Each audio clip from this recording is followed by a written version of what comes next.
It's time for Trench Talk, where Joe Rogan meets metal and underground heavy music. I'm your host, FlightOfIcarus from MetalTrenches.com. As always, please do subscribe to the channel. Give the video or listening experience a like if you enjoy it. Follow us on social media. Sign up for the email list. And consider supporting us on Patreon. Just $1 a month makes a difference. But that said, I'm here again with Chris Dahlberg for another episode we've been looking forward to. Yeah, how's it going, everybody? We were going to do a fun one today. Yeah. So we're going to kind of look back at some of the first albums that we ever reviewed and kind of ask ourselves, do they hold up in terms of the ratings that we gave them back then? And our picks are going to be quite different. We talked a little bit about this.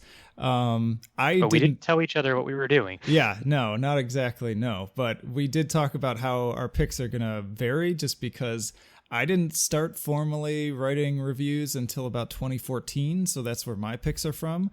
Whereas, Chris, you've been doing this a lot longer than me. Yeah, I started in about mid-2005, and I actually, for my picks, I went back and looked about the first 6 months of reviews because I was doing a lot of non-metal and even non-rock in some cases. I was basically doing any music that anybody would send me, like the first year or two we were doing it. So I kind of went through and I said, well, let's see what fits with the site audience. And so this is a mishmash of probably the first 6 months or so of doing it. Yeah. Well, it should be fun, and I don't want to bury the lead, so we can kind of just jump right into it. Do you want to start, or do you want me to go first? Yeah, why not? I'll get started here. So we're going to start off with a nice little metalcore-ish pick. We're going to talk about A Life Once Lost album Hunter, which came out in 2005 originally, but I did not review it until 2006 because these were the days that a record label would release an album and then a year later they would re-release an album with a DVD attached to it. Oh, hell yeah. So I got that version, and so I ended up writing about it a year after it came out. And I remember really liking these guys, or some of the singles when I came out, because they were kind of metalcore, groove metal. They had some Lamb of God influence to them, but they were doing things a little different. They were a little bit more technical. I looked at what I wrote in 2006, and I basically said, this is awesome, but it gets repetitive as hell. And so I went back to it, and I listened to it a lot over the weekend, and I was actually like, I think I actually like this more now, weirdly enough.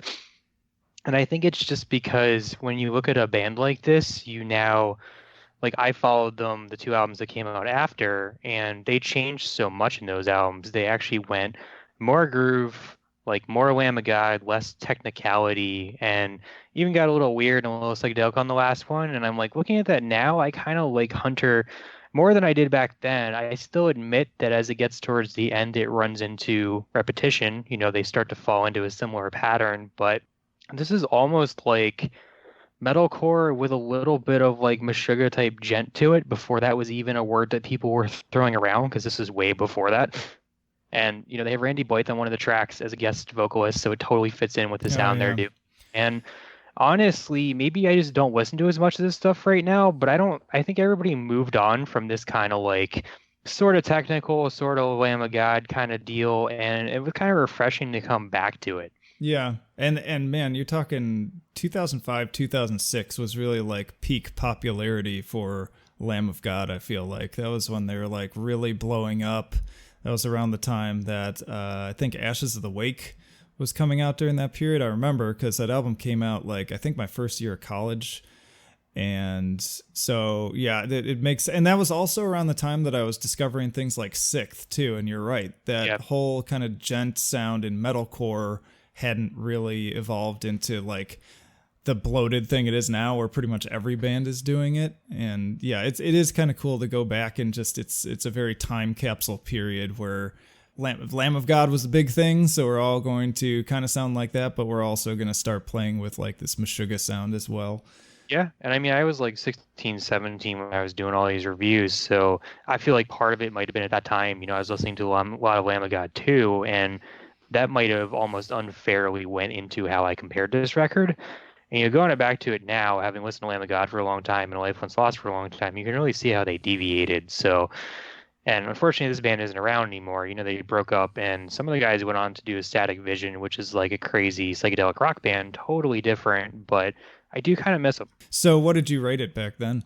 I actually didn't do ratings on the old site that I used to write for, so I'll just throw that out there. Oh, there you So go. I'm going off the conclusions. I used to do a rating style where it was basically just, this is what I think about it and no rating, so you can kind of read into what the words say and see what you think. I can respect that. But I recommended it. I said it was definitely worth checking out, even if it, it might lose you by the end. But yeah, and you said you actually kind of like it better now, more so than you did back then.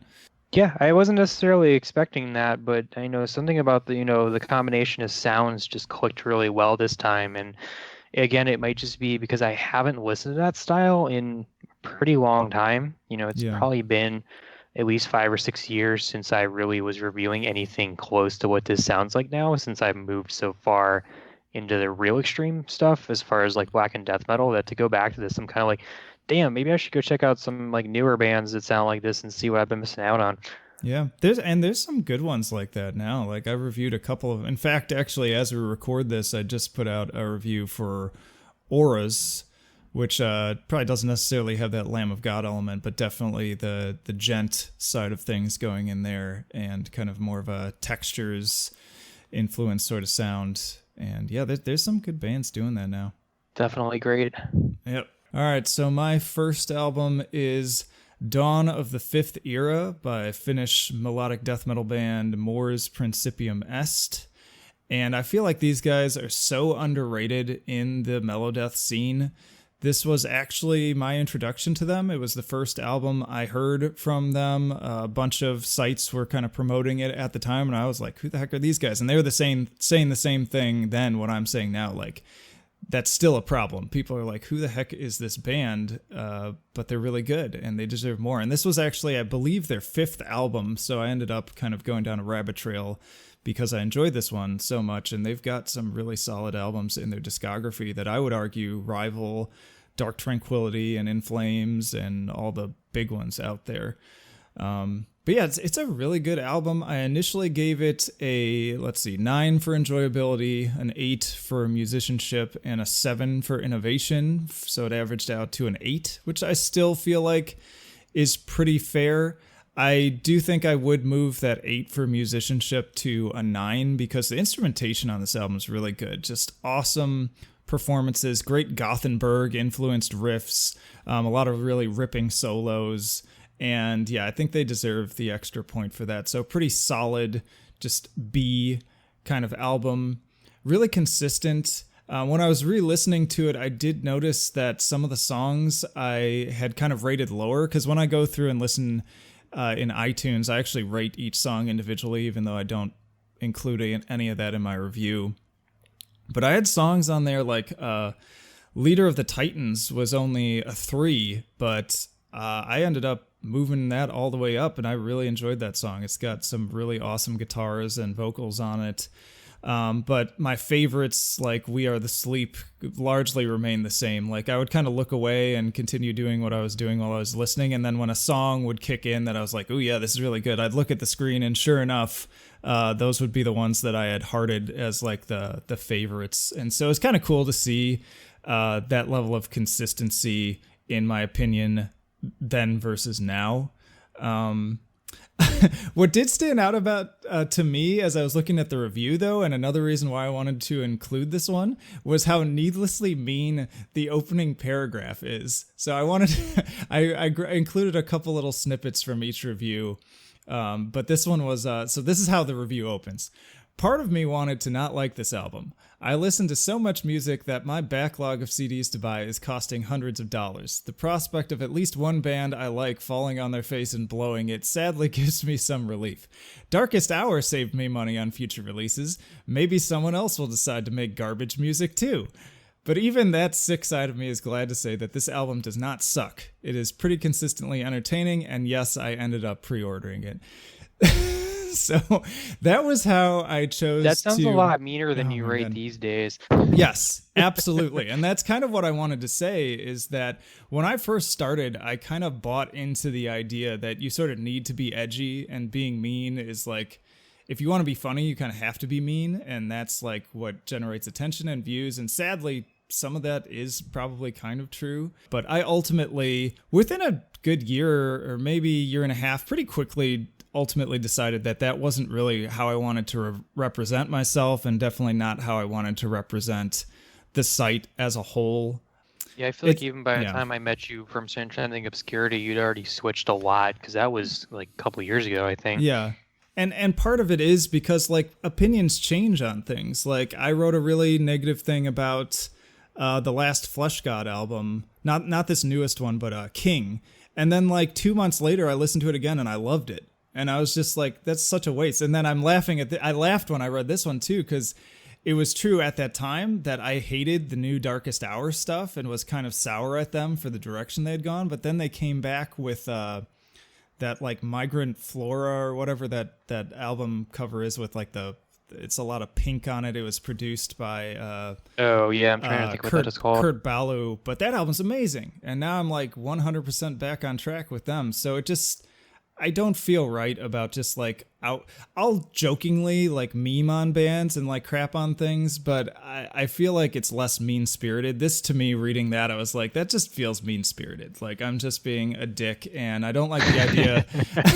I don't like the idea of the bands reading that too. And I've even had situations where that's like come up and like the band responds, and I'm like, oh man, like that doesn't feel right. So as much as it can be funny in the moment to hear like a really cutting, mean description, like in particular, I remember I was watching a punk rock MBA YouTube video a couple weeks ago, and he described Five Finger Death Punch as like military wife rock, and I just thought that was the funniest thing. Oh, that's and great. I was listening while I was in the shower, and I just started cracking up, and I was like, that is the funniest description I've ever heard. But it's like, you don't need to be so mean about it. But yeah, that was just something that stood out to me.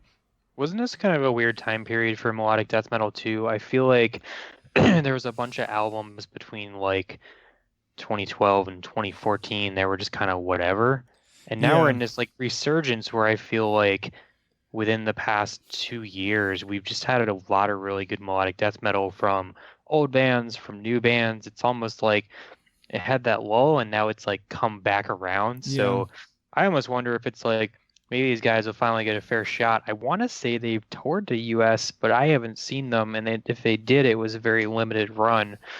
Because, I'm thinking of bands like Wolfheart too, where they just started touring the US. And, a lot of these bands, I guess it depends on what label they're on, but they just get unknown over here. Yeah, I hope so, but I feel like they still just don't get the credit. Like, in fact, they've put out an album since this one that was also quite good, and I feel like that one actually got less press than this one. And also it had kind of like, it's harder to buy. Like you can buy it, but it's like more expensive because there's like no US distribution. You basically have to get the import, and that alone will like really savage your reach and people's impressions. We've talked about this with that Japanese melodic death metal band that I like, where it's basically only available in Japan.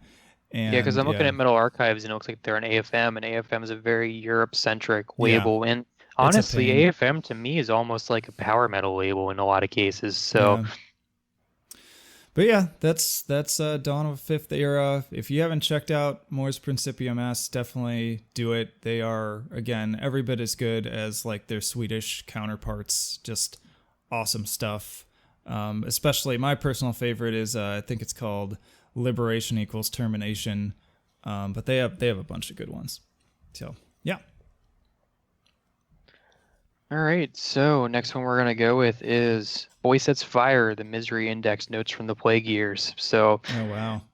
So this is an interesting one for me because I actually did a whole bunch of reviews before I reviewed this album, because around the time that this came out, they were signed to Equal Vision. Equal Vision was starting to do reissues of all their like late 90s stuff.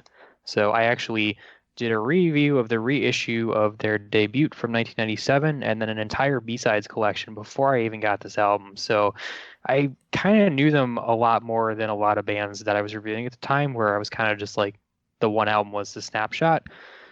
And so this was an interesting one for Boy Sets Fire, because Boy Sets Fire was historically, hardcore punk, like very aggressive. And I think the album before this in 2003 was when they had started shifting. So this one it goes from like, there's some straight up songs where it's just all screaming, all heavy. Then it goes super mellow, but not like fully like Dashboard Confessional emo kind of mellow, more like radio alt rock of the time mellow, which I thought was interesting.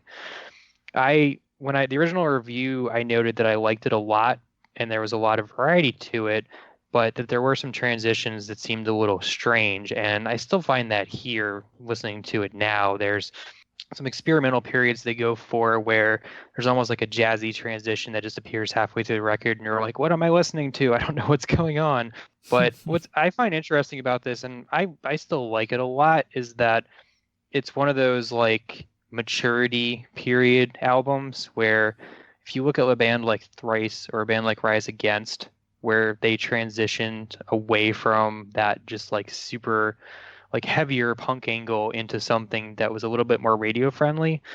This to me feels like that, where Boy Sets Fire still has songs that are not radio friendly at all with screaming, but you can see they're starting to break towards that much more radio friendly, and they do it well. They have some anthemic choruses that I think I like a lot. But the funny part is that they broke up right after this came out, and they ended up getting back together, I think, in like 2012 or 2013. But they had this like album that seemed like it was on the verge of almost like radio breakthrough at the time with some songs, and they just called it. So I thought that was pretty interesting. Yeah. I feel like there were a bunch of bands like that at that time, and they're all making like their comeback years later now. There's one on the tip of my tongue too that I feel like is kind of from the same scene, and now I'm forgetting their name. Their famous album is like, it's just like a white background with like a black beetle taking up like the whole cover. Seosin, is it? Yeah, Seosin. That's right. That's the one. The old Anthony Green band that then went on to do a whole bunch of other stuff. Yep, and now my understanding is that he's back in the band, and they're doing stuff with him again. So that's pretty cool. Yeah, it was interesting to go back to this one because I don't really listen to a whole lot of stuff that sounds like this anymore, but I'm not opposed to it. It weirdly has aged all right, whereas a lot of the Screamo scene stuff has not aged at all. But I think because this was trying to do a little bit of rock in it, it holds up really well. Yeah. I'm actually more into that stuff now than I was then. I was kind of like, it's corny to say because I was such a metalcore kid, which to like the death metal kids was like, I was already kind of lame, but then I acted just like them towards like the kind of Screamo stuff. It was just like, no, like that stuff's not cool. It's not really metalcore. And I was just like, that's so hypocritical, but that was sort of the mentality I had. And then it wasn't until later that I kind of went, like I would even begrudgingly like secretly enjoy, like I remember Finch had that song, What It Is to Burn. And I like secretly, I haven't thought of that band in so long. I secretly loved that song so much, but like I would never admit it, and I would just like make fun of Finch all day. But yeah, just being a kid, being a stupid kid. It's funny though. I didn't know anybody else that knew Boy Sets Fire from my immediate like group of people that listen to music. You would have thought that a lot of people would have latched onto it, and they're from Delaware, but I guess I missed the time period when they were touring down here. Yeah. All right, so now moving on to definitely a big release here. This was Titan from Greek symphonic death metal band Septicflesh. And it's another one where the score remains pretty consistent in this case. I gave it a 10 for enjoyability, a 9 for musicianship, and an 8 for innovation. I might pull down that 8 because honestly, this doesn't really show much progression for the band, and it's not particularly different from any other symphonic death metal out there. I think I just like honestly wanted it to be a 9 overall. And so I gave it that last 8, but it's probably more of like an 8.7, so like a B+. But But otherwise, like, I still agree with everything I said in the review. And it was interesting because so when I started, I was just doing like fan reviews on like Metal Archives and particularly Metal Storm, where there's like a good community and a lot of comments and stuff. And I remember there was a lot of kind of contention around this particular album because I loved this album. I thought it was like fantastic, still think it is, but a lot of the other reviewers and fans who would respond felt very differently about it. And so I kind of stand by my description of this because I sort of included it in the review. So it says, ever had a burger so good it ruined every other burger for you? I have. In fact, I'm a goddamn burger connoisseur. Those who have had the pleasure of eating at Kuma's in Chicago know what I'm talking about.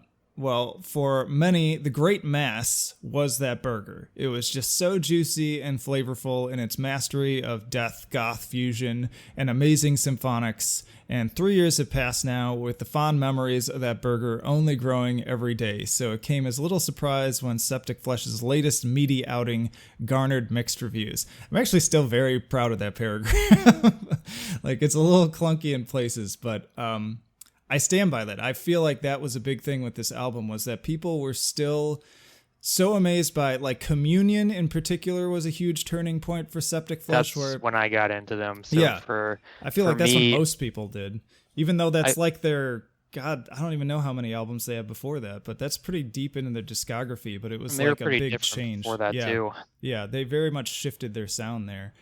And so I think that was like a big step forward for them, and people just loved that album. And then The Great Mass took it even a step further, made it much grander. And so people, again, like, just really loved that album. And whereas with Titan, they kind of play it safe more so on this album. There's no big step forward like there was on the previous two. It's just sort of treads water. But that said, it treads water in the Great Mass territory, which is incredible. So I stand by every word of praise that I gave it and the high score. There's no filler. Every song is amazing.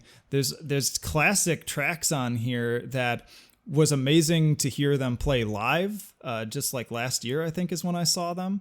And I just feel like this album is like the black sheep. It gets a bad rap, and there are a lot of people crapping on it, and I just don't get it. Like, again, I get why it doesn't represent the same leap forward, but to say it's like not a good album is just beyond me. And I kind of feel like maybe other people feel differently, but for me, I thought Communion was amazing when I first heard those singles. I kind of feel like every single one since it's been a little different, but they've kind of, that is their template now. You can't say that they've radically reinvented themselves, it seems like, but there aren't too many other bands that do that to that extent where it's really good. So yeah, they've been damn consistent. And I'd argue that even though I really love Communion and have learned to love it even more over the years, I feel like that album's kind of inconsistent because there are certain tracks on there that I'm not as fond of, whereas The Great Mass and Titan both, like, every single song I'm down with. Like, there's not a single one that I would skip over or even get bored during. It's just amazing music. I just remember the first time I heard Lovecraft's Death when that came out, and I was just like, what is this? In like 2008. Dude, that and the vocals, man, of that band are just so commanding. Like, you hear his death growl and you like immediately know who it is. And I think that's another thing that I love about this band, and I've talked about this before, about bands I tend to connect the most with have like a very specific personality to them. And part of that usually is having a vocalist that you could actually pick up out of a lineup without actually having to like see them. You just hear their voice and you know who it is. And I always attribute some of that to growing up in like the nu metal times, because all of those nu metal vocalists, like them or not, sounded different. And they all had a very like specific quality to them. And so death metal is a genre where a lot of the vocalists just sort of sound the same, but yeah, it totally stands out when somebody's different. Yeah. And I feel like with Septicflesh, that is the case. Like, he just has a very specific quality to his growl that you instantly recognize. And I love his style. I just wish he wouldn't talk so much live. Yeah, he is a bit of a talker, but He seems like a cool guy too. He was the only guy out of all the bands at that show that he was hanging out outside by himself, just doing fan service. And he didn't have to. Nobody was forcing him to do it, but he was talking with people, taking pictures, and he did it for a good, like, I want to say like 45 minutes, and it was pretty late too. And I could tell he was tired, but he was just like chatting with people, making the fans happy. And especially for a guy, like, he's getting up there in years and he's been doing it for a long time. And I feel like most people in that position are just like, I've done my time. I'm going to get on the bus and fucking take a nap right now. And not the case with him. And that's what I've heard from pretty much everyone who's met him personally too, is that he's just cool like that. And I gotta dig the bodysuits. Yeah. Oh man, dude, that was funny too, because that's the only interview that I have done live at a show so far, and I actually got the whole green room experience. So I went back in the green room to interview the dude from Ensiferum, and I got back there and the bodysuit was like pinned up on like a clothesline, like preparing for the show. And it's funny too, because those suits look really imposing and intense. They almost look like they're made out of leather, but it's really just spandex. And so when it's hanging up on the line, it's this tiny little thing that just looks so corny and goofy. And then they just like stretch themselves into it. And it's really how it forms to them that makes it look a lot scarier, but it was funny to see it hang. Oh, I should have taken a picture of it because that cracked me up. But yeah, I was distracted by the interview. Well, it's time to talk about Korn, because we knew this would happen. Hell yes.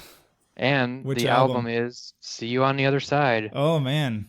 Which apparently I liked a lot at the time, and that would pretty much describe my teenage mentality at the years. I don't like it so much now. I'm sorry. I attempted to listen to it over the weekend, and I was just kind of like, what happened? Yeah. And it's not even that I don't like them anymore. It was just this was a transition album, if you think about it. This was like Head had left. They were trying to figure out what to do with themselves. They brought in a bunch of additional producers. They had like their usual guy, but I think they brought in like the Matrix or some like other big like pop rock or rock kind of guy. And I don't know, like there's good songs on here, but good God, this album's like an hour long. It's like 15 or 16 tracks, which for Korn, that's way too much Korn in any of their modes. Like, that's what I like about their early stuff, is that it's short and to the point, and it's aggressive. And here it's kind of like, if there's a lot of mellow moments, you could tell they were trying to experiment, but then there's a lot of other moments where it sounds like a generic version of another band. Like there's some industrial hooks where I'm like, they're like Rammstein, but I don't like it. Yeah. And and then they did that dubstep album too. Maybe that was the progression. Right. And like Jonathan Davis still sounds great. He still gives good performance here, but he also put a bunch of bagpipes on this album. Why did he put bagpipes on this album? It doesn't work. Because they're Korn, man. They got to have the bagpipes. Or the producer said it too. It was just like, where are the bagpipes? It's a Korn album. You need them. I just feel like I get where this was coming from and why I liked it at the time, but for me now, it's missing the essence of why I liked this band initially. It's got some good singles, but as an album, there's just too much that just goes by, and I'm like, I don't even remember what I just listened to. Yeah. Well, and what you said right there absolutely nails what I've been saying about Korn in general for the last several years, really, is that there's still a band that makes great singles. Like, they know how to make a really great song that can get some rotation on like music video and even in some cases on the radio. And I will still continue to pick up singles from them for that reason. But in terms of albums, I just feel like everything after Issues is just not even worth it. They've got those few good songs, but you're not going to get like a full album experience from it. I had an interesting trajectory with them because I really liked, like Life is PG and the first ones through that. I really liked Issues, but I thought Issues had a little bit too much filler. I meet a lot of people who say that. I heartily disagree, but go ahead. And then I hated Untouchables. I don't remember why. Yeah, but me too. I just didn't like it at all. Some people and then loved it. Take a Look in the Mirror was like, they brought everything back that I liked, but then they had Nas as like a guest vocalist in that weird like rap track. That was just weird. Like that wasn't even like, how did that happen? To be fair, they did that already on Follow the Leader. They had a track with Ice Cube, and then they also had a track with Fred Durst.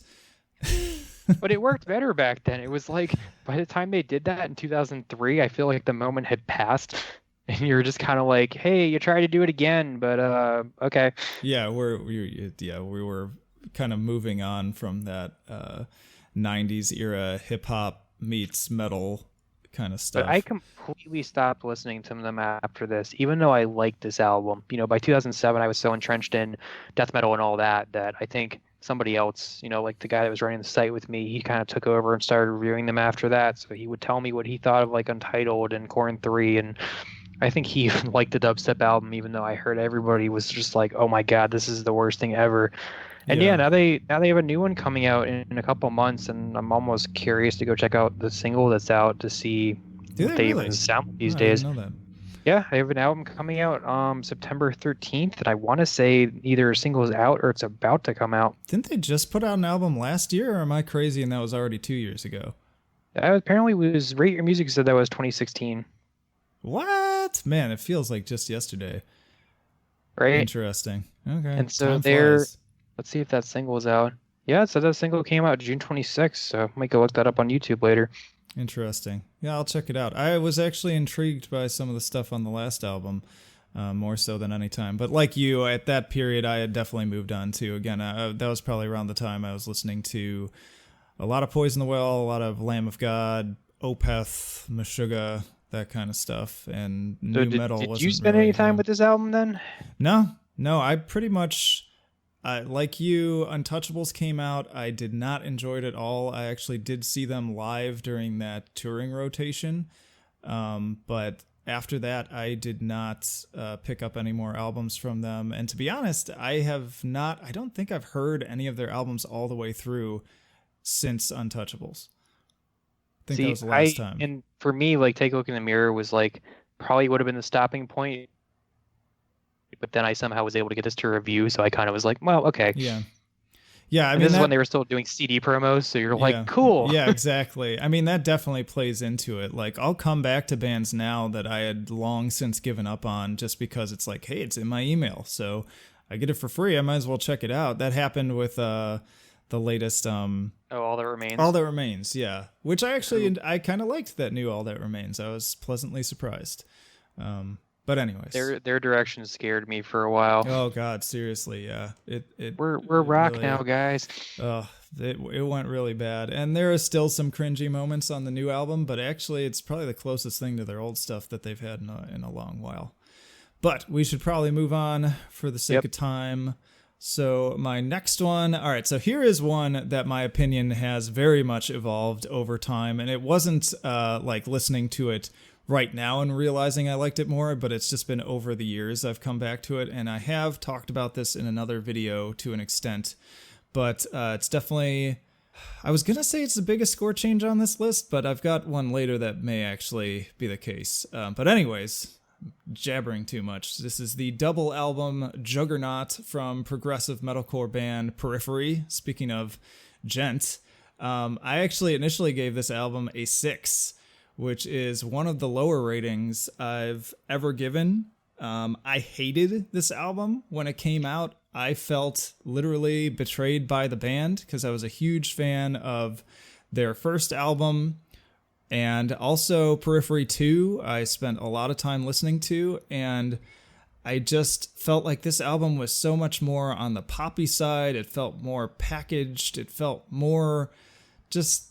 I don't know, it felt more like mainstream, which still at that time, like, I didn't really think was cool, even though, like, this wasn't that long ago, but I just was kind of like, man, it's not cool. It's not, like, it's losing its edge. And did you only review one of the two? No, I reviewed both. So I reviewed both Alpha and Omega.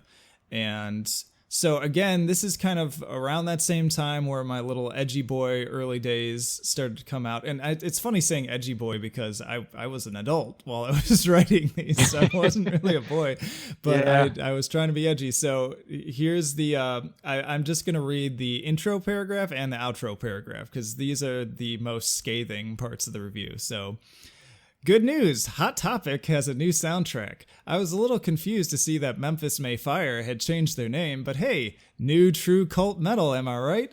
Of course, I kid. In all seriousness, though, I feel Periphery have made such a regression that it is hard to know where to begin. So that's how I started the review. And then I closed it with, it's like Meshuggah and My Chemical Romance had a little bastard child, then Meshuggah left to buy some cigarettes.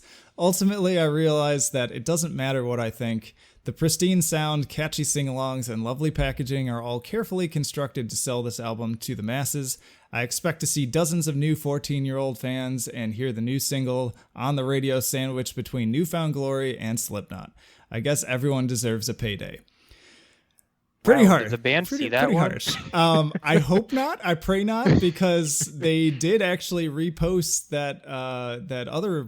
the video review that I did of their new album, which people who are regular listeners probably know that I absolutely adored. But yeah, that's pretty rough. That's definitely, this is a review actually that not only did I change my mind on, but I literally came back maybe 2 or 3 years later and was asking people on Metal Storm, like, is there a way to delete your review? And everyone's like, nope, it's up there forever. And I'm like, all right, well, this will be a nice little time capsule to show where I've come from. So I will give myself credit because I did actually pay them credit where it was due. So even though those paragraphs were particularly rough, sandwiched between there was several paragraphs of like actually saying like, okay, I like this and this part was good, and they were kind of going with something here, but then I don't like this. And so I feel like I must have just needed a hug when I wrote that, but I was just so mad at them. I just felt so betrayed. And that I did happens with some bands. Yeah. I did notice some consistency in my opinions then versus now, in that I actually did shout out a Coheed comparison, particularly the song Alpha, which is something I mentioned again in my video that I did, now 5 years later. And there's still a lot of points of the review that I agree with, mostly around the parts that I liked, and to some degree some of the negative, particularly like the production was my biggest problem, and I still have some issues kind of with just the overall production approach to how this album sounds.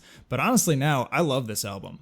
And even though I specifically mock Alpha, that's one of my favorite songs from them now.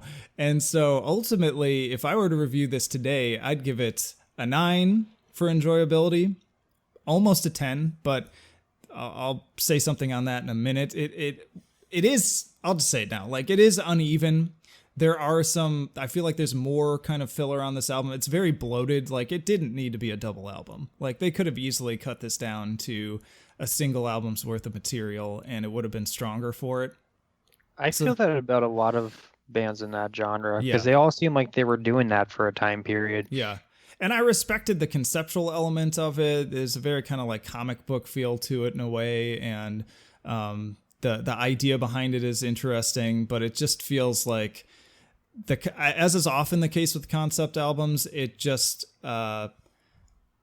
it forced them to feel like they needed to write more than maybe they did. And so that's the one reason I actually, if it weren't for that, I'd probably give it a 10 for enjoyability. I give it a 9 for musicianship. It's a very well played, overall well written album, and I'd honestly give it a 9 for innovation too, because this was them really taking a chance. Like, they shot for the stars with this one. They were trying a lot of different things, both stylistically and conceptually, and I feel like they deserve the points for that. So really, it's more of like an A- at worst for me now, whereas back then I was like, this is an F.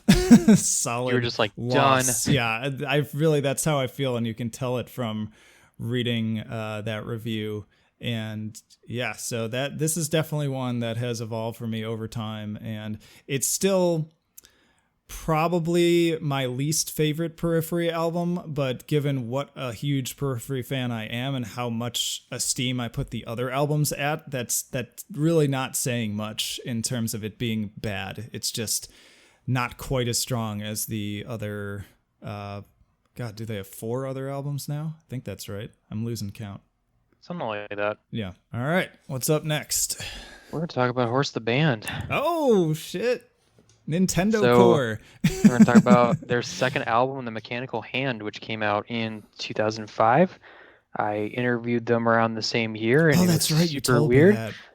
And I liked it a lot at the time. I thought it was interesting because it was released on Combat Records, which the Koch Records imprint had revived. So you had a label that went from releasing Possessed and tons of thrash in the 80s and 90s to going, we have Horse the Band and some metalcore. And everyone was like, what? And I really liked it. I said, like, it's super different. A lot of people are going to hate it. And this was, Nintendo influenced metalcore, hardcore, whatever the hell you want to call it, before anybody else was really doing it. Listening to it now, I still like moments of it, but oh my god, it feels really dated. Yeah, it doesn't hold up particularly well. I had the same experience with it. I actually like the two albums that came after this a lot more, because this album, they're just leaning on the Nintendo keyboards, and the songs fall into a pattern. There's super spastic, now we break down, and we go super spastic again. Yeah. And that's kind of what the entire album is, where you get on the two after that, and they kind of are like, I guess we need to do something else if we're going to be relevant. So they started going like weirdo experimental, where it wasn't all just Nintendo stuff, but it was just them being like super fucking awkward. And I totally like, I love that. Like, that was so different. But here it's like, it's very one track. I can see I was in the exact target audience at the time it came out. And, now I'm kind of like, it's a nostalgia binge for sure. It was fun to listen to it, but man, it gets old by like the halfway point. You're like, all right, I know what it's doing. Yeah, I hear you. And we just lost all of our Mathcore Index listeners right now because they're upset. But I agree with you, though. Like, there's just that, to me, that band as a whole is not one that holds up particularly well for me. And I remember you telling me about how weird the interview was, which I think is hilarious. But there's other bands like from that time. I remember like there's this weird kid in my college dorms who was like the only kid who knew like mathcore, and he introduced me into all sorts of crazy stuff like Horse the Band, Sixth. I think he introduced me to Botch probably. Or maybe I just discovered that through knowing about Norma Jean. Yeah. And I interviewed them. I wrestled a bear They were once. playing with like the Chariot. Yeah, they were a thing for a while, but I feel like all those other bands. He also got me into, I think, the Number 12 Looks Like You, and so I still love like all those other bands, but Horse the Band is not one that's particularly stood the test of time in the pantheon. And now you just have lots of bands doing that kind of stuff. You have all the bands that do the bitch end stuff. It's like video game music where they play it at the fest. I think a lot of bands have moved away from the hardcore side. I think of like Power Glove. So Power Glove is like power metal that does versions of that. But I feel like a lot of that came from this, and a lot of them moved away from like metalcore, mathcore, and now they're just doing pure video game stuff. Yeah, it's been an interesting trajectory. But then we're also experiencing this mathcore revival, MySpace revival, whatever you want to call it. And it's been kind of fun to see what comes out of that, both old and new. And of course, we've got stuff like the Callous Dowboys, which is right now sitting pretty at my second favorite album of the entire year. And we may finally get that new Number 12 Looks Like You album before the year is up. They just posted an update on Facebook. It's pretty close, so, I can tell you that. Yeah, I'm stoked to hear that because they're definitely one of my favorites out of the genre. I see some inside tips now because I know the drummer. Hells yeah. Dude, you got to get them on here then. What are you doing? Yeah. Let's see if you can do it sometime. What are you doing? But funny thing is, you say MySpace. Horse the Band is like the definition of the MySpace period. Oh, totally. Yeah. That's like the poster child, basically. It would be interesting to interview the Number 12 for a number of reasons, but particularly because I have this great memory of seeing them at Reggie's in Chicago with Dillinger Escape Plan and standing outside and seeing the vocalist out there and literally like a kid at the dance trying to coax up like the just the inner strength to like walk over and talk to him. I couldn't do it. I just couldn't do it. I was like, man, he's cool. I'm going to go talk to him. No, he doesn't want to talk to me. And so I will definitely share that and story. my friend that's on drums has only been in the band since they got back together. So it'd be interesting to see who we can get on that. And I'm sure he has memories of them too. Yeah, that would be a good one. All right. Anything else on Horse? No, you can't beat the dead horse too much. Well played. All right. Back to one that's kind of stayed pretty steady for me. Polish black and death metal band Behemoth and The Satanist. I still adore this album. It's a pretty regular listen to me, and I still consider it to be their best album personally. I initially gave it a 10, but that does seem still a bit generous. I definitely had a problem, especially in those Metal Storm reviews, of just uprating pretty much everything. I even gave myself the, you can like give yourself a little title there, and mine is Stamp Tramp. And so if you ever watched How I Met Your Mother, that's a term I got from there. But I was definitely putting my stamp on everything. But when I transferred it and added my review to Metal Trenches, ultimately, I moved it to a 10 for enjoyability, a 9 for instrumentation, and I think I gave it an 8 for innovation, which I think is fair because this is definitely a different album for Behemoth. It's sort of, I consider kind of a sister album to Evangelion, but just a much more mature version of that. And yeah, so it's definitely A tier. It's up there.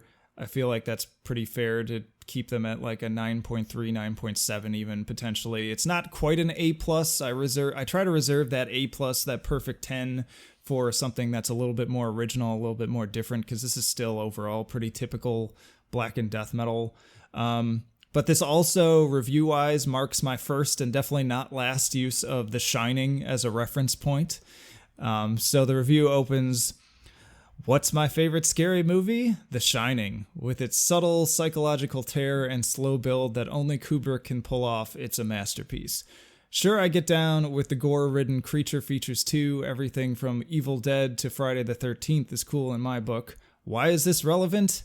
Aliens. Okay, now you're even more confused, but let me elaborate further. I think a lot of longtime fans come to Behemoth albums expecting a certain level of violence. Demigod, Thelema 6, Zoskia Cultus. These classics are the aliens of the Behemoth discography. Explosions, flamethrowers, disembowelment. Game over, man, game over. I'm right with you, popcorn ready. The Satanist, on the other hand, is alien. Swarms of xenomorphs are replaced with a single lurking threat in the shadows. The emphasis is one on tension, as each innocent is picked off one by one and dragged to their grim and unseen demise. While both styles are equally valid, I find the imagination to be a far darker place than anything directly fed to my senses." So, and this was feedback I got on this review, that was definitely kind of muddled because I jumped from like The Shining to aliens and stuff. And I like the metaphor, but it's definitely, I agree with the feedback that it's like too much, too many things happening all at once. Yeah, it's a lot to take in there. And then I'm randomly throwing in like Friday the 13th and Evil Dead. It's like, should have maybe even cut The Shining out completely, just maybe stuck with the aliens thing. But that is how I feel about it. And I was interested, I'm sure we've talked about this album before, but I was interested in your take on this album because it was kind of divisive. Probably not so divisive as Titan was, but the guy right below me on this review gave it a 6. And I remember a lot of Metal Storm users talking about how they didn't like it. The average sits at around 8.6 on there, so it's still pretty darn popular. And I could see how like fans of like the other fan favorite Demigod might not have liked it because it's not as heavy, it's not as intense, it's not as pure like death metal. It's kind of leaning more on the blackened atmospheric side of things. But I like that. I prefer the dynamics of it, and all the more reason why I was so disappointed with I Loved You at Your Darkest as the follow-up to this, because I feel like they could have predicted that would happen. I do remember us talking about that because we were pretty much in agreement. I feel like they went from their best album to their worst album by far in a very short amount of time. I haven't listened to the Satanist in a really long time, but I remember being into it when it came out because it was, in a weird kind of way, as much as I like the super abrasive, super raw kind of black and death metal, I also like when it's super overproduced like this too, and it's almost like, I don't want to say theatrical because Behemoth isn't really goofy on this album, but they're going for that like larger than life. You feel like the instrumentation is like they added a whole bunch of really bombastic, kind of in your face kind of stuff to it. And it's like to go from that to then like, oh God, what did you do? Yeah. It's and I think theatrical is a good word because it's a hard line to walk because a lot of bands they get theatrical and it does come off as like goofy, but I feel like with the Satanist, it's not goofy. It plays pretty serious, and the drama of it has this kind of resonance to it. Whereas And the live show during this time period too had that same feel to it. There's a certain gravitas to it that it feels fundamentally different from, say, like Dimmu Borgir, where there's always like this certain air of kind of campiness to it. Like, this is not a campy album, whereas... You can't tell if Dimmu Borgir believes what they're doing. Yeah. It's just fun. Like, I love Dimmu Borgir, but it's just a different monster than this. Whereas I Love You at Your Darkest is just so, like, they stepped over the line completely. And now that same theatricality is leading to it being just ham-fisted and cheesy. And if I'm going back to that Shining reference point, like, it's like... The Satanist is Kubrick's The Shining, and then I Loved You at Your Darkness is that like crappy made-for-TV version that they did much later on. The question is, what the hell do they do now? Yeah, I am interested to see where they go, but this was the first time, I was late to Behemoth, but I ended up going through the backlog and buying all of their previous albums, and feel like they all have something special to bring to the table. But I Loved You at Your Darkness. I didn't even buy it. I'm just like, if I see it in like a $5 bin, I'll probably pick it up to complete the collection. But the first time I saw Behemoth was the first time I saw Horse the Band. That's a bizarre matchup. Did you remember Sounds of the Underground? Oh yeah, of course. So that had that makes sense. On it. And it had Converge on it, and yeah, those were very eclectic concerts. I went to one of them too. It was the 2006 lineup, and it went from Horse the Band to Behemoth to Cannibal Corpse to As They Lay Dying. So like it was all over the place. That's how they were. Yeah, the one I went to, I think I went to the first year of it, and it had like Guar, but then it had Poison the Well, and then they had All That Remains, but then they also had Lamb of God and Opeth, and it really and then Strapping Young Lad was there. Like, it was all over the place. Like, you didn't know what to do with yourself.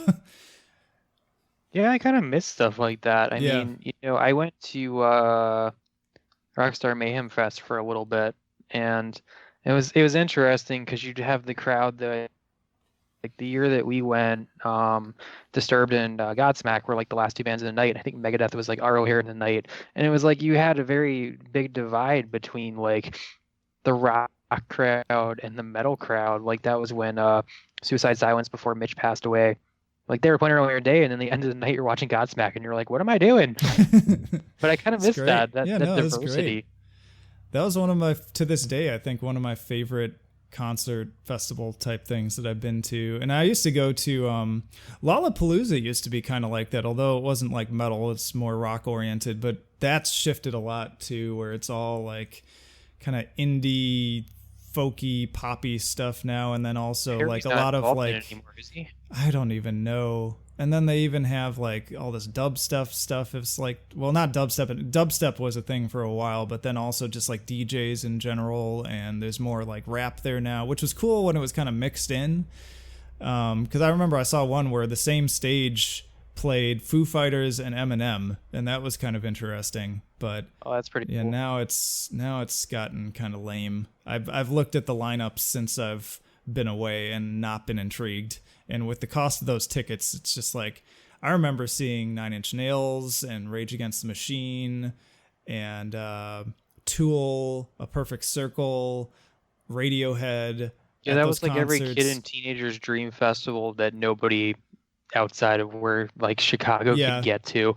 You're like, yeah, if I had the money to get out here, I can't. But it used to be great, but now it's really fallen far, and it's like not even worth it anymore. But anyways, let's move on to your next one. We're going to move on to my last one, which ended up being a hate listen. Okay. And I liked it a lot when it came out, but I listened to it now and I was like, God, no, this sucks. It's the first album from Chiodos, All's Well That Ends Well.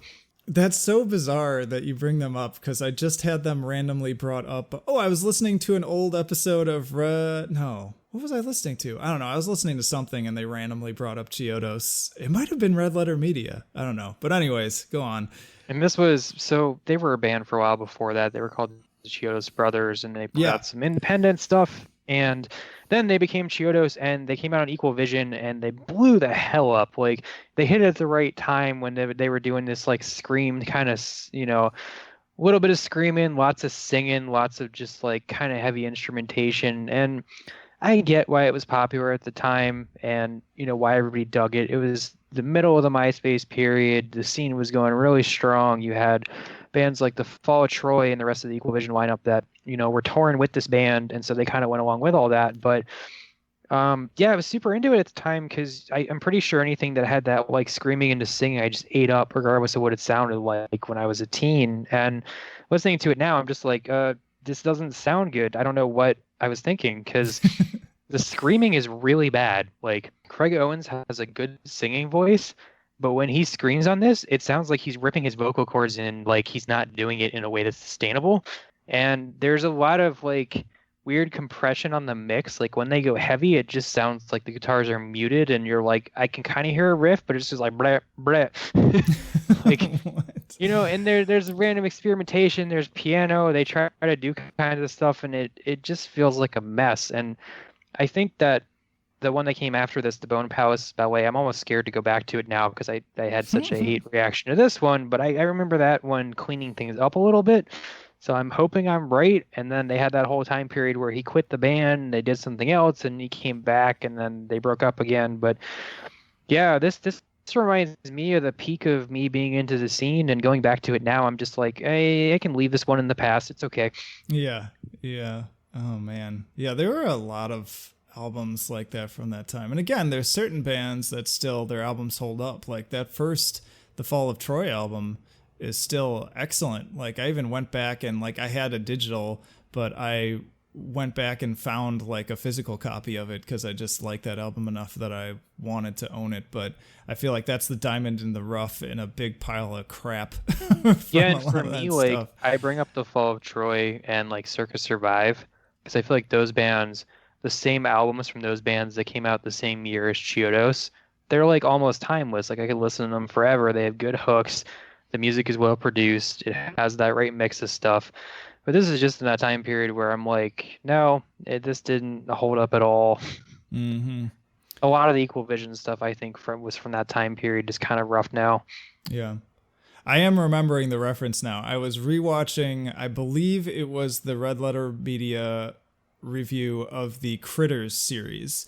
And they brought it up because that is a Chiodos Brothers film, if I'm remembering this correctly, and then they randomly referenced that, hey, and there was a band called Chiodos Brothers, and then they became Chiodos. And this just adds on to what I was talking about with Carson from the Callous Dowboys when he was on here, when we were talking about Red Letter Media. He's like, I feel like those guys are like maybe closet like hardcore fans or something. Like they're into some sort of like metal or whatever, because they referenced like Greeley Estates at one point randomly.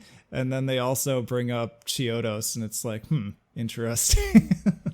I mean, this one charted when it came out. I'm looking at the Wikipedia for it, and it was like, this is a big deal. But, you know, post-hardcore was in a weird spot during the MySpace years. Yes, indeed it was. And that's been another cool genre to be following right now, because post-hardcore is definitely not sort of like in vogue, but there's some really cool bands coming out and doing stuff like I talked about, Glassing, and then also The Drowned God is really good too. So like I've heard a bit of that one. I thought it was pretty cool. It's hard to find like the really good stuff, but it's out there if you kind of dig for it. Are kids even getting into stuff these days? Like, you know, those I have to these wonder. days. I have to wonder now because, you know, as a kid myself at that time, like mid-teens in the MySpace years, that's how I found that entire scene. That's how I got into. I went from new metal to basically the MySpace era, which was hardcore, a little bit of metalcore, metal, and then I progressed from there. But I was like, what would I be doing if I hadn't gone through that time period? Like, that whole scene period is where all that came from. I feel like, I mean, again, I think it's kind of cycling back around, but yeah, it was like more of a natural progression. And I feel like the kids who are finding that stuff now, it's from a completely different route than how we discovered it. And also they're not being exposed to it the same way. Like I remember you couldn't escape seeing the music video for Thursday's Understanding in a car crash or whatever that song was. Like they played that shit like around the clock. And so like we were kind of inundated with that stuff, whereas that route isn't as direct anymore. Yeah, and MTV doesn't do music videos anymore, and Fuse and stuff have died. So yeah. So if you're lucky, you just like stumble into a YouTube hole that recommends you to some of that stuff. And I have had that. That's actually how I kind of came around back to Sailsin, because again, I was never really a fan of them, but I just had Finn from the Punk Rock MBA, I believe, had the guitarist on, and they were like talking about it, and I was like, oh yeah, I remember that band, and I remember I didn't really like them. I wonder if I like them now. And then I like went and checked out like some of their old songs and music videos, and then that led me down like to their newer stuff. And I feel like maybe that's more so the route in which people are stumbling on these kinds of things. But kids these days, man, I don't know. I just want the scene to keep going, man. That's right. That's what it's all about. That's why we're here. All right. I'm going to go on to my last pick, and this was a roller coaster ride that actually just happened this morning. So this is the lowest score I've ever given an album, period. So even lower than that Periphery album. I was even more angry about this album, which I don't know if that was fair or not, but in any case, it is Slipknot's The Gray Chapter, and it was sitting at a truly pathetic score of 3. I never rate anything that low, and now I will say, reading over the review, I don't really disagree with the concerns I had, and strangely, even though the score is absolutely abysmal, the review itself is less mean. Like, it's pretty balanced. I feel like I was trying to kind of sound more professional, so to speak, and might have even been kind of going through that transition where I was like, okay, I want to state how I feel and not necessarily sugarcoat it, but I don't want to be a dick anymore about it. And so it's more so the score, I think that's the problem. And that was actually, as I was even looking through the old comments, that's what most people said, is they were like, oh yeah, this is pretty fair, but that score, man, like that feels like a Rage Post score. And I think on some level it was. I was just like, this sucks, and I just slapped that score on it. And you can follow it up this year when the new one comes out. Yeah, which I'm really not excited about. I loved that first single that is not going to be on the album for some dumb reason, and then every song since then I've been like, well, nope, never mind, still sucks. But it like doesn't even bother me anymore because I've just kind of come to expect it, whereas back when the Gray Chapter came out, I was still, for whatever reason, even though it's still been a long time and I'd been burned a few times before, I was still in the mindset of like, maybe it'll still be good, maybe it'll still be good, maybe it'll still be like Iowa, but like, and I didn't listen to that one. Yeah. I liked All Hope Is Gone and I stopped. Yeah. All Hope Is Gone had some moments. Psychosocial's kind of a fun song, and it's fun to hear all the like remixes of it. Like they did that like Justin Bieber mashup. Oh yeah. Which is surprisingly catchy. But anyways, so just throwing in another snippet from my review here. The album opens with an interesting synth intro. It's very atmospheric. I'm immediately worried as I begin thinking about the subliminal verses instead of the throwbacks I had been told that this was going to hearken to. Corey comes in alone and raw. I have mixed feelings at first about his approach, but it grows on me and sucks me in. Unfortunately, this is about as personal as Corey will sound for the remainder of the album. I once again realized that never again will we have another 742617000027 or parentheses 515. And so obviously still yearning for the days of the self-titled in Iowa, which I particularly again have a soft spot for because for the millionth time, the self-titled Slipknot album was like the album that got me into metal. So I was needless to say upset with this album, but I tried not to be too rough with it.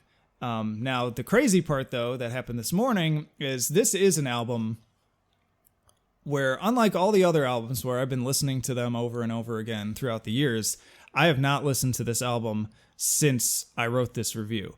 And Oh, so, man. yeah, so it's been a good 5 years, and I sat down and I listened to it, and I gotta say, I don't hate it. I was really surprised. I thought that this was going to be a hate listen, as you put it. I don't love it, but it actually has its moments, and I definitely like it a lot more than when I was listening to it back then. I like the intro.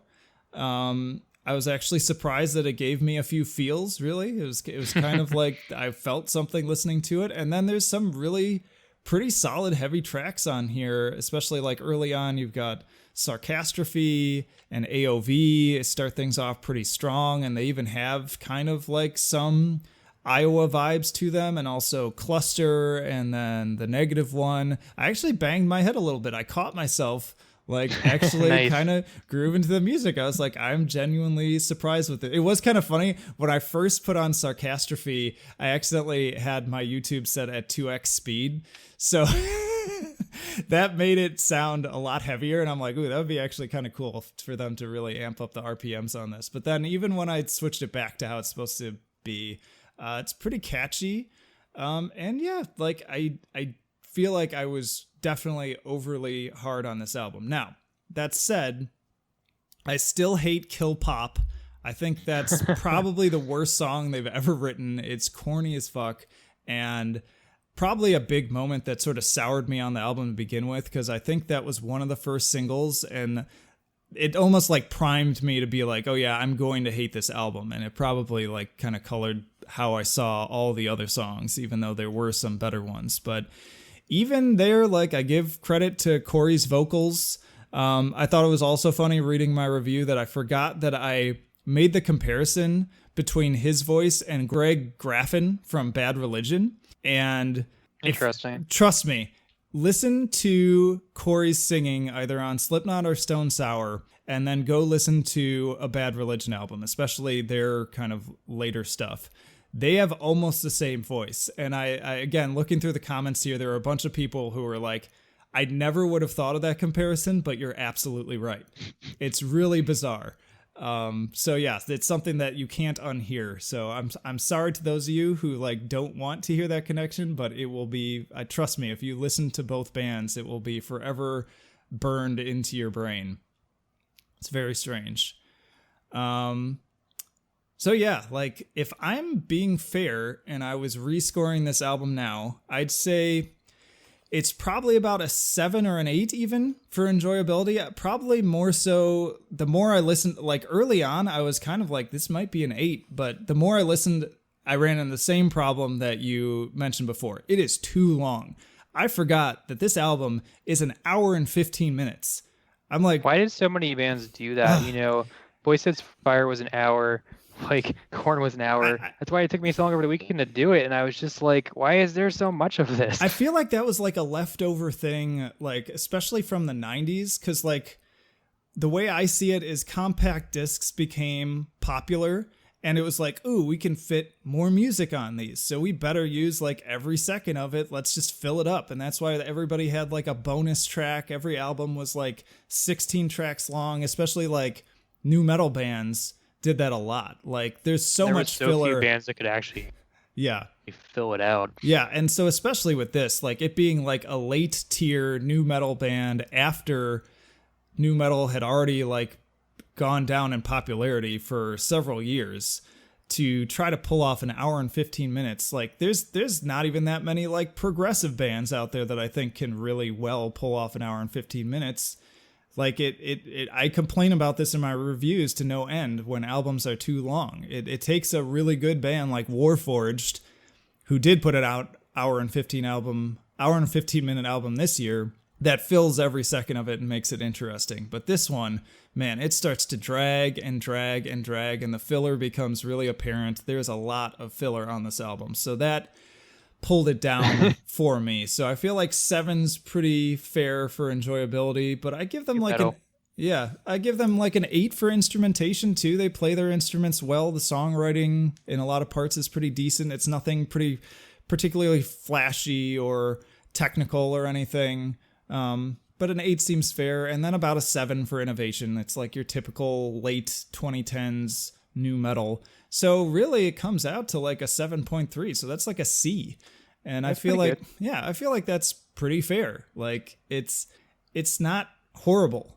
And honestly, with the length, I felt like if they cut out like Kill Pop and some of the other filler songs like Goodbye and really like even like the whole last like four or so tracks, maybe like get it down to a nice tight like 35 or 40 minutes, they might have like one of their better albums, honestly, because I think there's enough good material on here where if you just made it those songs and cut out everything else, you'd still have a full-length album that would be quite good. Like, probably, like, not probably as good as self-titled in Iowa, but I think it would honestly even be better than the Subliminal Verses, personally. There's potential here. But I haven't really listened to that album since it came out, and I'm a little scared too. Yeah, I'd encourage you to. I'd be interested to hear your reaction to it because, again, like I felt the same way. I'm like, ugh, I'm like scared and really not looking forward to listening to this, but I will give it a shot. And I'll tell you, I was enjoying myself for a decent portion of it, and even the like filler parts, I wasn't. Well, there were a few parts again like Kill Pop and a couple of the more kind of ballady, kind of corny, overly dramatic moments. I was just like, ugh, enough. But yeah, a lot of it's just kind of like I got kind of bored during certain areas. So there's good in there. It's not as terrible. That's my rousing review now. Slipknot's the great chapter. It's not as terrible as I thought it was.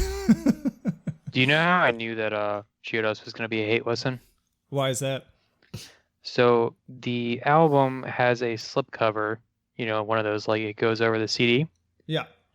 On the bottom of the slipcover, it says, "I'll stop stabbing when you stop screaming." And I looked at that and I went, "Oh no, yep, it's gonna suck." That was a thing at that time too. Like a lot of just like really edgy, repetitive imagery of like violence, usually between loved ones, and like self-harm type imagery. A lot of like hearts bleeding and hearts getting stabbed and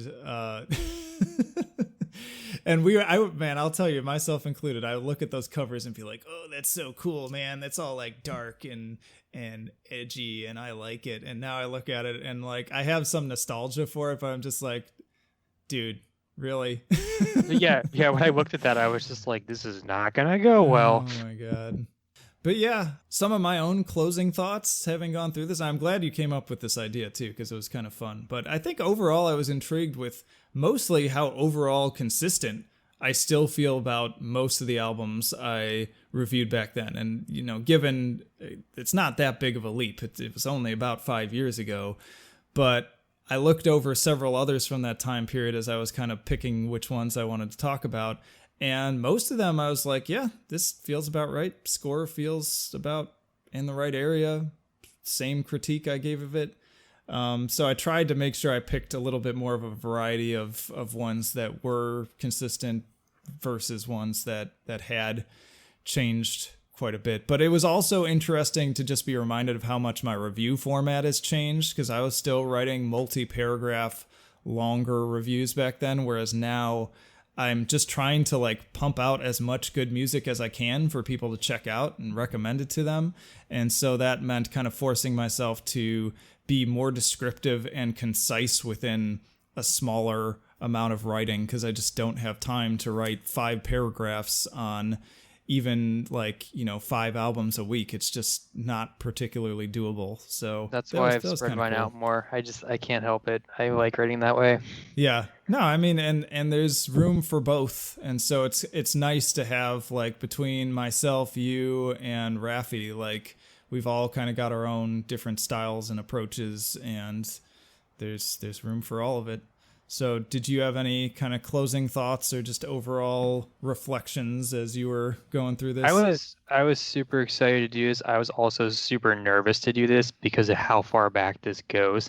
Yeah. I was just like, I don't know what's going to happen. And I didn't even like cherry pick stuff that I knew I thought I was going to like or that I wasn't going to like. It was more, I went through those earlier reviews and I said, what fits with our current audience more so? like, is it metal or metal-ish? Because, I could have easily been like, yeah, I love this one back in the day, but like nobody that reads the site or listens to this would be into this at all. Yeah. So I kind of tried to approach it that way. And so that's why I started off with the heaviest one and I went Life Once Lost and I was like, I remember liking this, and I was like, hey, I like this more. Maybe this will go pretty well. And then it kind of went downhill from there.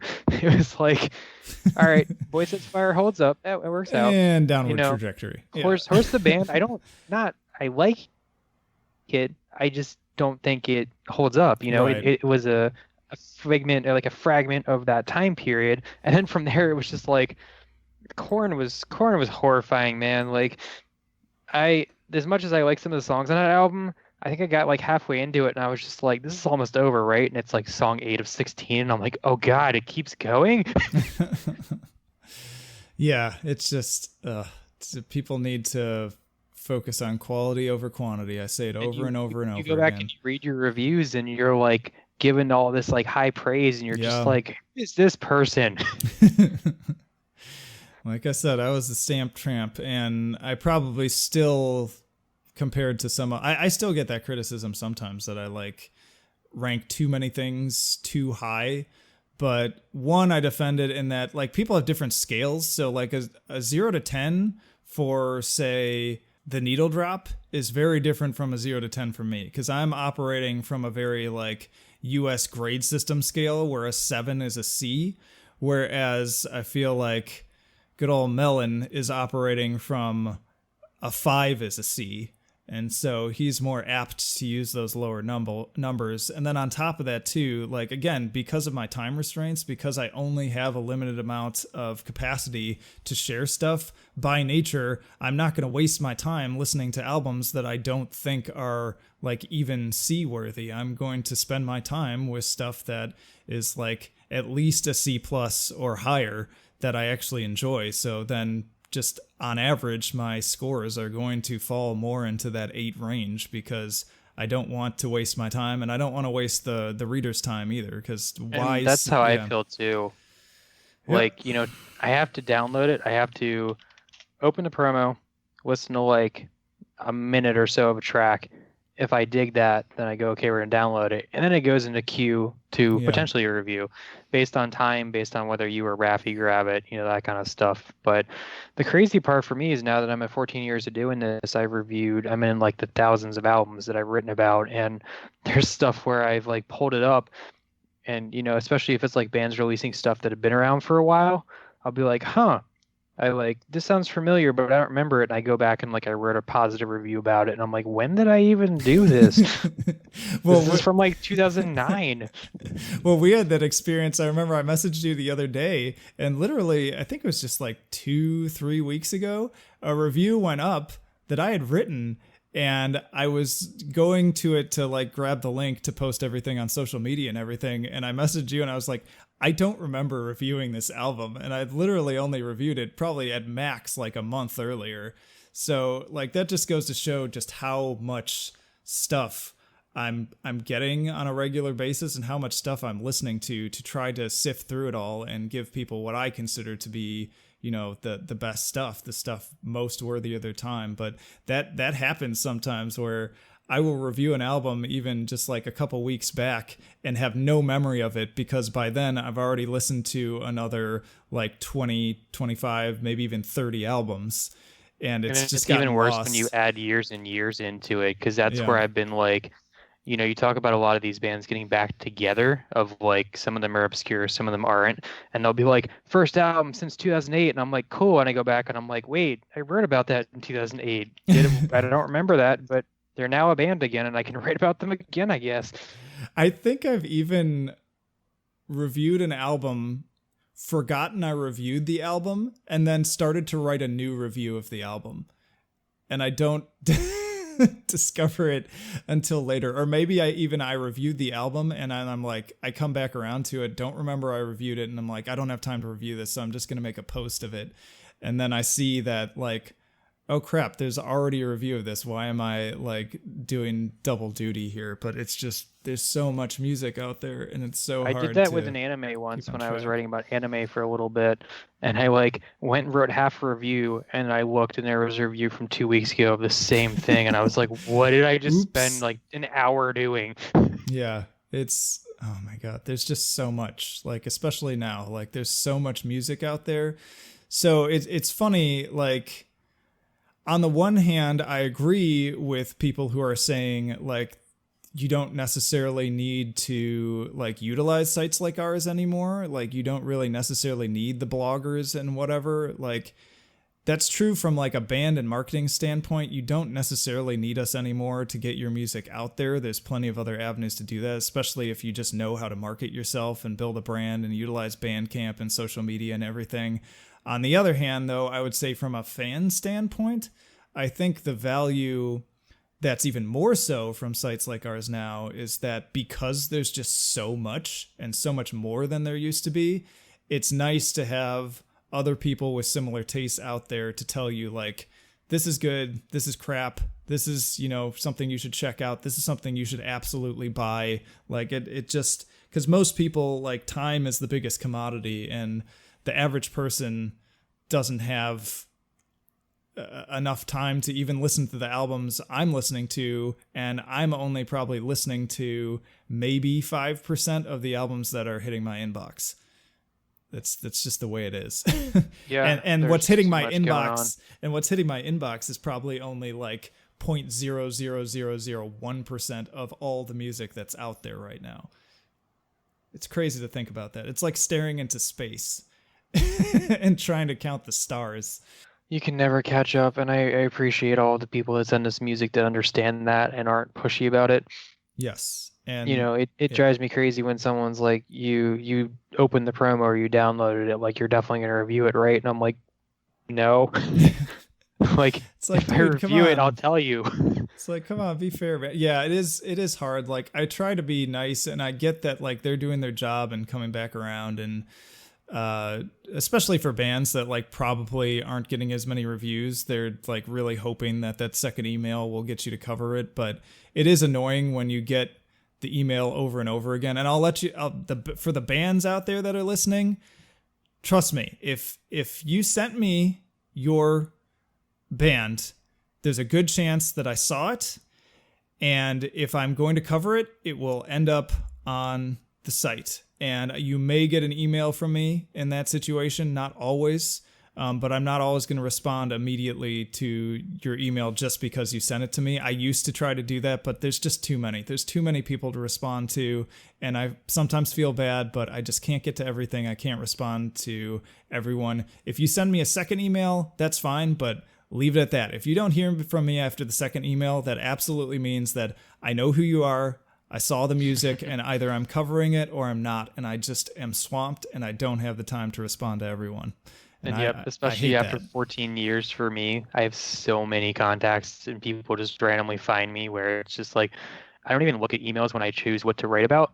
You know, I go through, I open up the massive folder of all the stuff where I dump on my downloads, and I pick a couple, and then I go to our nice little Google Doc or the site, and I make sure one of you guys hasn't already claimed it. Yeah. And we do it. Yep. And I really do try to get as much out there as I can, especially when it's a direct band email. I try to at least almost 100% of the time, put it in a post. And it's not a full review, and I know that's not as cool, and it's not as accessible, and not as many people are going to see it, but there's no way I could write a full review of every album I get. Some of the albums too, like, I just don't like them, but I also recognize other people might. So I do my best to at least put something up for everyone. That's not even possible, though. There's certain bands that get to me that I just simply, they get lost in the shuffle, and that's it, and that's just the way it's going to be. But I do my best. I do my best. We all do. All right. Well, we're at about an hour and a half, so this ended up being like a really good amount of time, but this was fun. We should do something similar like it again. I've got plenty of other ideas too. But yeah, I'll just close it up like I usually do. Thanks as always for listening and for being on the site for reading. Please do subscribe if you haven't already. We've been growing pretty rapidly, especially on the YouTube channel. Like, we're getting closer to our first 500, which in the big scheme of things is nothing. But considering, I remember just looking at that counter being at like 5 people, 10 people, and being like, is this even going to go anywhere? That's pretty cool to see that multiply. So please do subscribe if you enjoyed it. Like it. If you're listening on one of the other platforms, give us a rating, give us a review, share it. It's really the best thing you can do. Follow us on social media. Sign up for the email list, because that's a better way to just make sure you don't miss any content. And please, please, please do consider becoming a patron. This site, I just put up a post as we're recording this. This site makes negative money right now. We're working at a deficit. I have to pay $18 a month to cover the Buzzsprout account so that we can do longer episodes and they don't get deleted when they go up on iTunes and CastBox and everything. And then I just took on the site hosting fee too. So that's another $10 a month. And we've got some awesome people, a handful of people on the Patreon now that, you know, after Patreon gets their cut, we get like $7.50 from that, which takes out a little bit of a chunk of that monthly overhead. But, and I'm thankful for that. Like, that seems like nothing, but that means the world to me. Like, the fact that anyone is getting their couch change and giving us $1 a month so that we can at least try to get back to zero is awesome. So if just a few more people, if you're, again, especially people who are listening like every week or every other week, like you're continuing to come back, you feel like you're getting added value from the site, and we're like that monthly zine you used to get in the mail or whatever. You pay for your Netflix, you pay for your Hulu, you pay for the things that you consider to be of value. And all I'm asking is just $1 a month. Of course, it's optional, but it would make a huge difference. And to at least get back to we're at zero and we're breaking even would be great. But then also I'm hoping, like, if we can even go beyond that, I can start putting money back in to particularly site redesign. Like, Vince, he's married, he's having a kid, he doesn't have time to you know, tinker around with this website that he built for free and was just a cool dude and a cool friend to make that happen. But he doesn't have the time to really do anything beyond just immediate fixes when shit hits the fan. So if I could get more of a monthly stream coming in, that would allow me to pay somebody to do some site redesigns and revisions and kind of make it just evolve over time, make it look more kind of competitive to some other sites, or really whatever. I mean, even just adding like a tab so that we can have like a dedicated podcast section instead of just sticking it in the review area, and so on and so forth. But enough of that. That said, just thank you for being a friend and all that. So yeah, Flight of Icarus and Chris Dahlberg signing off, and we will see you in the trenches.